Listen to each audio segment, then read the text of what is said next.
Back on this sixth night, the work does continue there, the crater and all that destruction downtown. Upon President Bush's return to the White House today from Camp David, he vowed to get the evildoers, saying they had made a terrible, terrible mistake in assuming that the U.S. would not take immediate action. Pablo Guzman is here now with the latest on the investigation. We have arrests and arrest warrants. Pablo?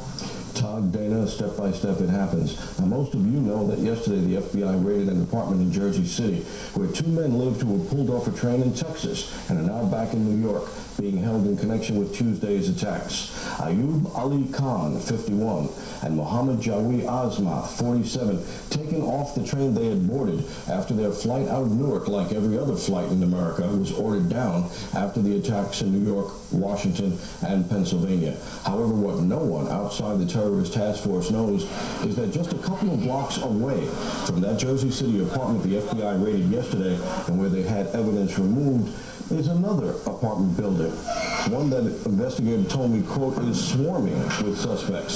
Suspects who I'm told were cheering on the roof when they saw the plane slam into the Trade Center. Now, police were called to the building by other neighbors and found 8 men celebrating, 6 of them tenants in the building.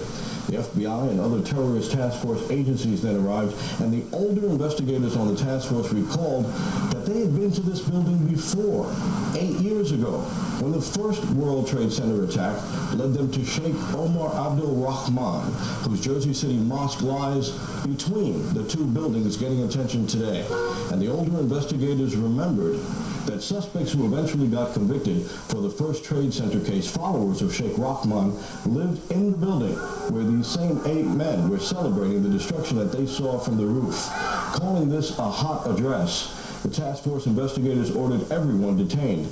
And they saw something else, a model of the Trade Center on the roof, along with sets of binoculars, the kind of model used by an architect or an engineer for a presentation, an investigator told me.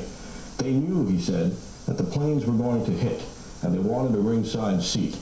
Remember, part of what motivates Osama bin Laden against the United States, he has told followers, is that the United States put Sheikh Rahman in jail.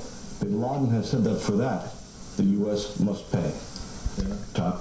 Pablo, it's absolutely chilling the fact that they were sitting there waiting, watching, as if getting ready to celebrate the fact that the Twin Towers would topple.